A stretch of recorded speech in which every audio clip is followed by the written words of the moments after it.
Are you looking for the ultimate 22 survival rifle?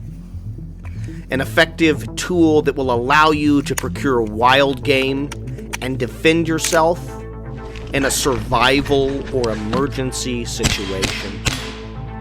Are you looking for a compact, relatively lightweight, reliable, and accurate rifle?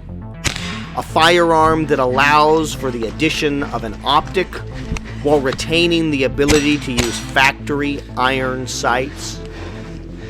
It's TheGearTester. Welcome to my review of the Ultimate 22 Survival Rifle. You are looking at my Ruger 1022 Takedown. And there has been a lot of interest on my channel about this firearm. In fact, I've uploaded a number of shorts on this firearm over the last year or so, but recently the videos that I've uploaded with it in the backpacker stock from Magpul with the backpacker optic mount rail right here on it have just taken off, and I've gotten over 7 million views between 2 YouTube shorts on this. So I thought it was time for me to help people understand what they're looking at, because I think the combination of the backpacker stock and the backpacker optic mount and it being a takedown rifle really surprised people and excited people. And so I want to help you better understand what this is. So this started life as just a standard Ruger 1022 Takedown. I think it was classified as a Ruger 1022 Takedown Tactical, which means it has a 16-inch barrel and it came with a little muzzle brake / flash hider thing on it. But I'm short of stature, and so I like having the shorter barrel on it just overall. But if you pay attention to how it fits together, it would be just fine if you had a standard 18-inch barrel as well here. So you're not gonna, the 18-inch barrel would come right up to about there, so it's not gonna be ungainly or not fit well with this takedown stock. One of the features of this setup for your Ruger 1022 that I really appreciate is the fact that the Magpul backpacker stock allows you to have your Ruger 1022 Takedown in a single contained unit. And it's very compact, so it allows you to do things like throw it easily into a bug out bag or an emergency preparedness bag. And it allows you to have this in a single unit and just throw it in the pack, and it's self-contained. So when I want to find it, I'm not looking for two halves of the rifle. So if you use the 1022 Takedown as it comes from Ruger, and there are options that you can get the Magpul stock on it, but just kind of the regular setup, you've got the black stock that it comes with from Ruger on it, you're gonna have it kind of drift apart, or maybe run it in one side and the other side of your backpack, or try and push it into kind of the place where you can put a hydration bladder in a pack, but it might drift apart. So I really like that this is streamlined and it's a single unit, so that when I pull it out of my bag, it's ready to go so easily and so quickly. The original 1022 that I purchased that had a stainless steel 18.5-inch barrel came in this bag, and I like this bag, but it's quite tactical. It's a sling bag. It's well made. Comes with a strap. It has the Ruger logo stitched on the front of it, so I covered that up immediately with tape to try and minimize this. But this looks kind of tactical, especially with the MOLLE here on the front. So I don't know that they make this bag anymore. Ruger makes a couple different options now. But when I purchased this 1022 Takedown a couple years ago, I got this little bag. And it's a great bag, actually. So they've put Velcro on the front, and you get a little morale patch with Ruger's logo on it right there. Comes with it. And this is a lot less tactical. It almost looks like an instrument case, and is, I think, quite covert. So you're able to walk in with this from your car to your home, or vice versa, and not scare anybody. So it's a great system. I like this. But it still leaves the firearm in two pieces. It's not a contained unit. What I found myself tempted to do before I installed the Magpul stock on my 1022 Takedown was to try and put all the components of the rifle in this bag, zip it up, and it also has little attachments here to carry it on the strap, run it around my body while I was carrying the pack. So I have now 2 bags, or try and fit it into my bailout or bug out bag. And the problem with that is it just takes up so much additional space when you're putting, you know, a bag inside a bag inside a bag. Just slims things down so easily with the 1022 Takedown stock from Magpul, the Magpul backpacker stock. The barrel nest right there in the Magpul backpacker stock in kind of a little rubber insert there. So this is rubber and squishy, so you're not hurting your barrel at all. And so you just put it in like that, and then it locks right here on the stock. To release it, you just push those little buttons. So you just slide it in there, close it up, and it's all self-contained and ready to go. You can just walk out the door with it. But when I purchased this gun, when I purchased my 1022 Takedown, it was not in the Magpul stock. The Magpul stock's about, I think, about $150, $170 upgrade, and I think it's well worth it. You can also spend more and get certain versions of the Takedown rifle from Ruger through your FFL in a stock, ready to go. So I just think it is a cool little setup, and the best setup that I'm aware of in terms of the 1022 Takedown, because it's all self-contained and ready to go. So you just push down there on those two little buttons. Okay, you can push from either side, but you need to push both sides together, I find. And then you just insert it here. People get all worked up that I'm not pulling back the bolt. And there you go. You've got places for QDs if you want to run a standard sling, which I like. This stock is called the Magpul Backpacker stock. And that implies they intend you to put it into a bag, a pack of some kind, and carry it with you. And so I think Magpul made the decision to leave off kind of a standard little sling swivel stud, leave it off, so this would be more streamlined, because it's unlikely that you'd want a strap wrapped around this whole little system, tangled up around it. But what they did do was provide slots for QDs, so rifle QDs on both sides, which means that you can take a standard, more tactical style sling, or any sling that you want to use quick detach sling swivels on, and attach your rifle sling quickly and easily, and then sling your rifle. And I think that's a great setup, and I'm glad that they went with this system, because it makes for a very clean, snag-free setup, as it is here. But then if you want to attach a sling, it's very fast, quick on, quick off.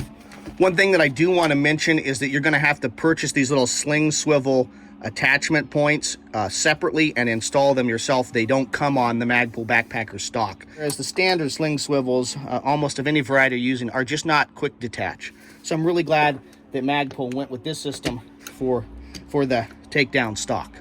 The next component I want to focus on is the Magpul Backpacker Optic rail, this little component right there that allows you to attach an optic to this firearm while retaining the ability to use the iron sights when you remove the optic.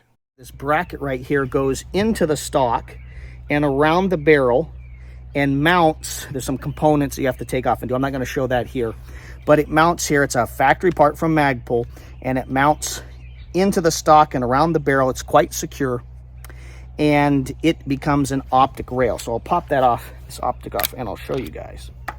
Okay, so you get this little, this is steel. This is a steel rail. You got four little bolts that thread down in there, and you're still able to use your iron sights. Let's see if I can give you guys a first-person view here of that front sight and the rear sight, just like that. So you can see it's fully usable, and you can get a relatively good precise sight. Looking at it this way through a camera and not with your naked eye, it doesn't do it justice, but it is fully functional. And so I like that with this optic mount, I'm able to preserve the functionality of the iron sights. I think with the 1022 Takedown, that it is better to have your optic mounted to the barrel than back here. My original 1022 Takedown, I put a rail here, and I felt like because the barrel comes on and off, I know Ruger's system is super reliable. I don't have a lot of problems with these guns in terms of reliability, but I do think that some accuracy is lost with a Takedown rifle when you have the optic mounted back here and the barrel is moving. So mounting your optic up here, I think is a better option. There's one thing that I wish this stock had, and maybe Magpul will come out with some way of adjusting or changing or modifying or upgrading the stock, is I'd really like a factory solution to be able to run a little piece of rail so you could run a flashlight. It could be really useful for emergency self-defense, survival, and if you had an IR light mounted on it, it would be really, really useful as a survival tool if you had night vision functioning with you. So a little piece of rail that I can mount an optic to would just be perfect. Just the cherry on top to make this just as good as I can imagine it being.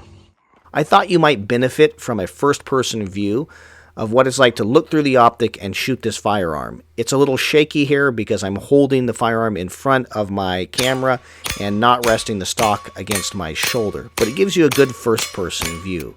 When using this Magpul Backpacker optic mount, your options for the kind of optic you're going to be able to use on this gun are going to be relatively limited. It's going to need to be a red dot because this is or some kind of crazy pistol kind of long eye relief scope, but I find that this is really meant for some kind of a lightweight little red dot, and it does a great job. I'm running a Duty RDS, so an Aimpoint Duty RDS. The Duty RDS is sits a little bit prouder, a little bit higher than your standard Aimpoint T2 or T1. This mount that I've got it in, this QD mount, is an American Defense Manufacturing mount, the low mount. But it sits a little bit high. I think that also kind of excited and annoyed people in the comments from those YouTube shorts. This is just the way this optic, this is as low as I can kind of get this optic because it sits higher than a standard T2. But if you had something like a Hollow Sun, it would sit lower down to the bore, and many people might like that. I don't mind it being up a little bit taller because I'm using a PVS 14 to shoot this gun passively at night.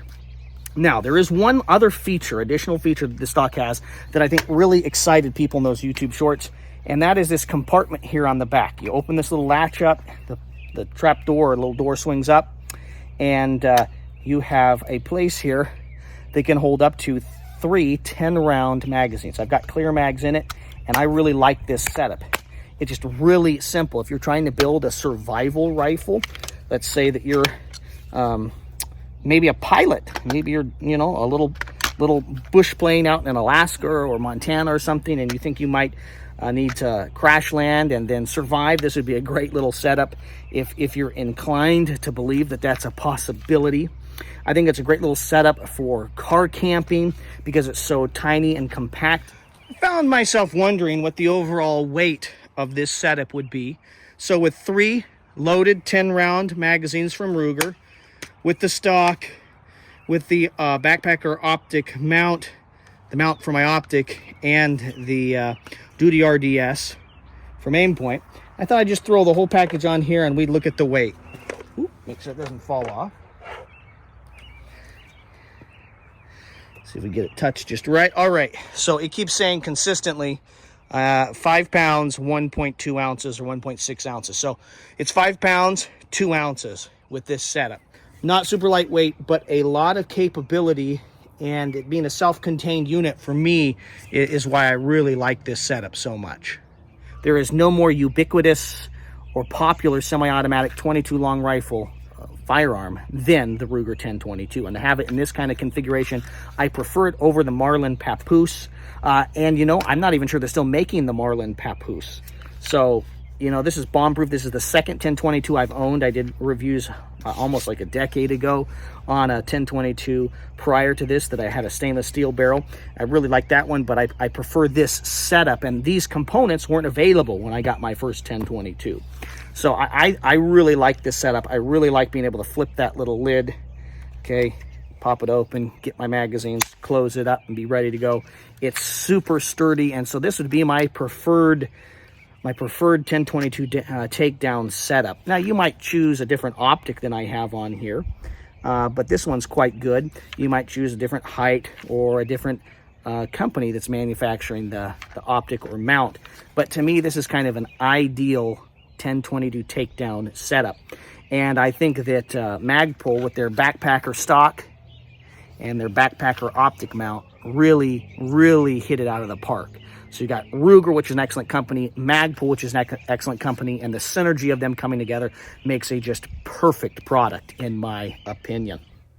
I think the ultimate 22 caliber survival rifle is the Ruger 1022 Takedown with the Magpul backpacker stock and Magpul backpacker optic mount attached. If you like this video, you'd probably enjoy other videos that I've been working hard to produce. I've been working on a series that focuses on bugging out with a toddler. And if you are interested in survival rifles, maybe that's something that interests you as well. I'm also working on a series that focuses on bug out bag typology. I have reviewed in the past and continue to review a number of excellent high-quality firearms. One that I'm particularly focused on and enjoying is the Marlin 1894 lever-action rifle chambered in .357 Magnum. I also really like the Ruger Gunsight Scout. I purchase and review a number of different firearms from Ruger because I think they make such excellent products and I'm so impressed with them.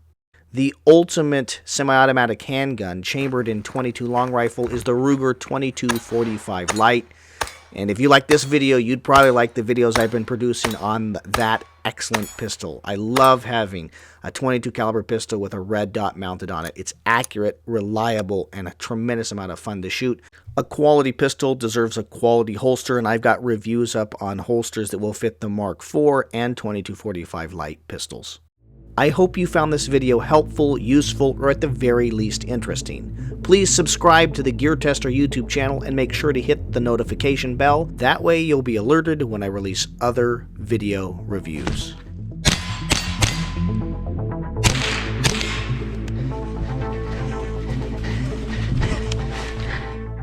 The goal of the TheGearTester YouTube channel has always been to produce quality video reviews on the topics of shooting, camping, and survival gear. This is the TheGearTester, signing off.